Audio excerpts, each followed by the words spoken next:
What's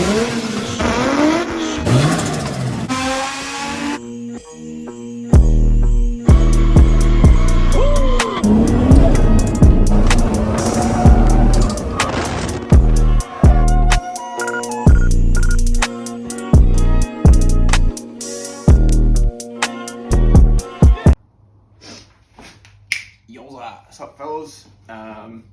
Today's going to be a bit of a ramble. Well, this video is just a ramble. I'm just down here been cleaning the car and sort of polishing shit on it and so getting it ready for its big hibernation.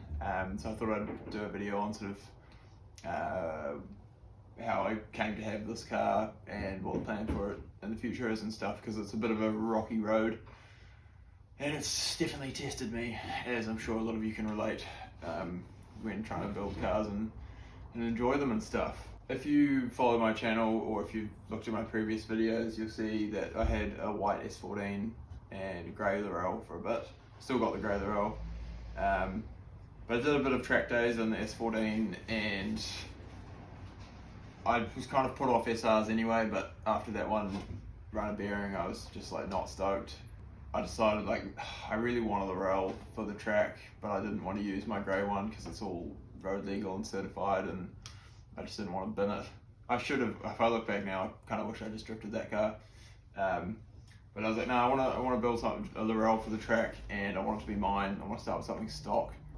And I feel like with the grey car being road legal, I kind of couldn't quite see out my vision of how I wanted to build a Laurel because of trying to keep it road legal and adhere to New Zealand road standard stuff, you know, fitment and how low and what you can do with your suspension and just shit like that. So I was like, no, track car will be mean.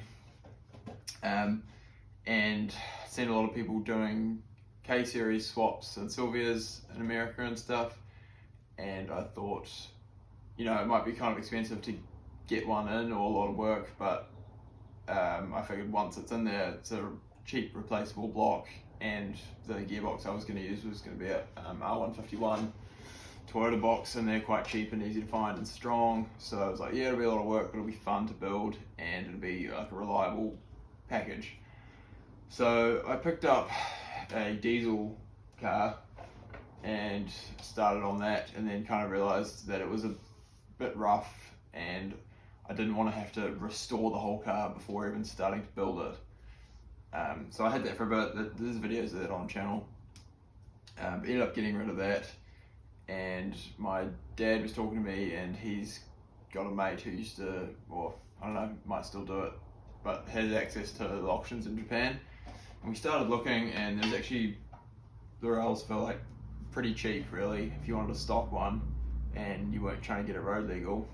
So we ended up finding this one, and I was potentially just going to sell it, but when it got here it was like the interior was mint red, and that's what I always wanted. I think a drift car with mint interior is like such a flex and just my favourite part of the car, really.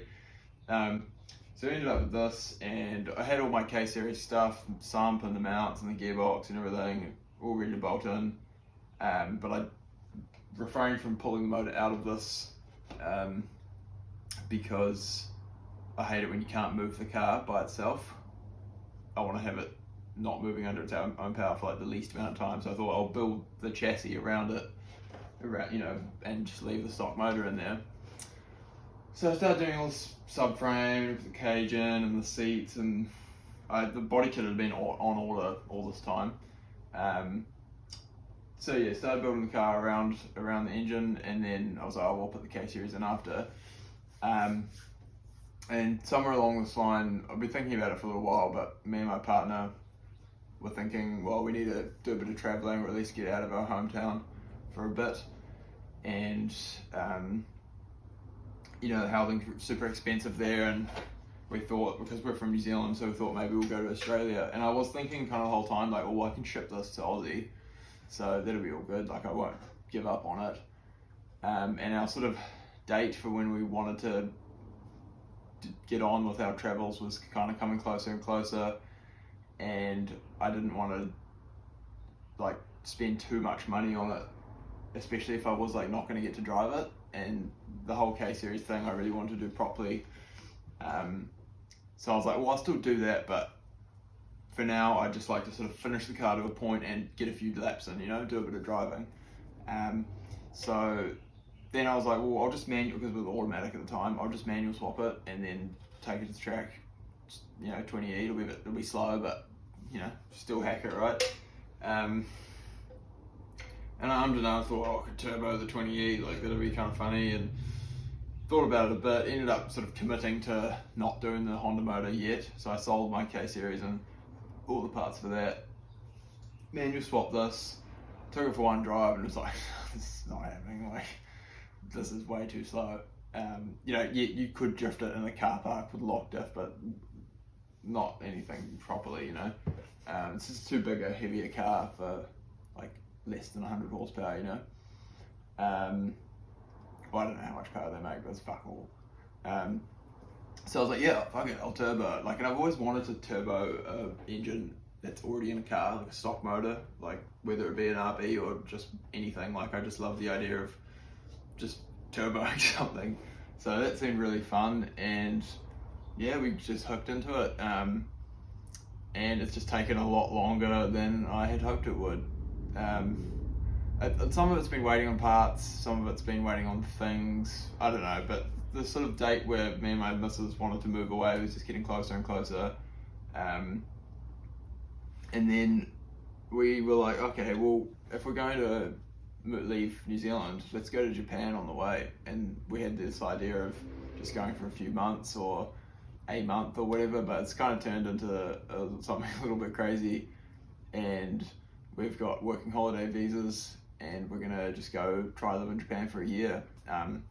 I have no idea what to expect, so I'm gonna try and make as much content as I can over there. I'd love to get a car, go drifting, and finally get some fucking seat time, but I don't know what's gonna happen. We'll just play it by ear. But as far as car goes, I just kind of have hit a point where I don't want to like keep throwing money at it, trying to get it finished, because the car's pretty much done, right? It's just I need to sort out that trigger issue, and I've kind of missed the boat for going to track days before we leave. So I thought, well, I'll just wait till we get back, put the car in storage. Obviously it's already in storage, but sort of get it ready and just leave it. So that's where we are now. I've sold the works off the front, I've taken the Medinas off. It's just sitting on some hibernation wheels at the moment. But yeah, that's where we're at. So car runs, drives sweet, but as per the last video, it's having some timing issues, so you wouldn't want to thrash it. So I'm not going to try and get like one last track day in, because I leave New Zealand in like 2 weeks.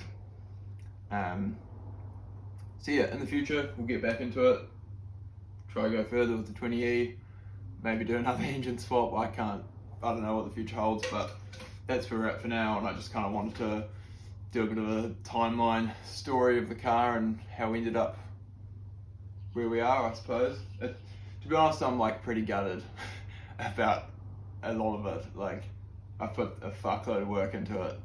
Not a ridiculous amount of money. It's, I've tried to make as many parts as I can or salvage stuff off the old car, but it's still been expensive and haven't really gotten to drive it at all, which is pretty gutting, but I guess that's the way the cookie crumbles. And yeah, we'll just have to keep pushing.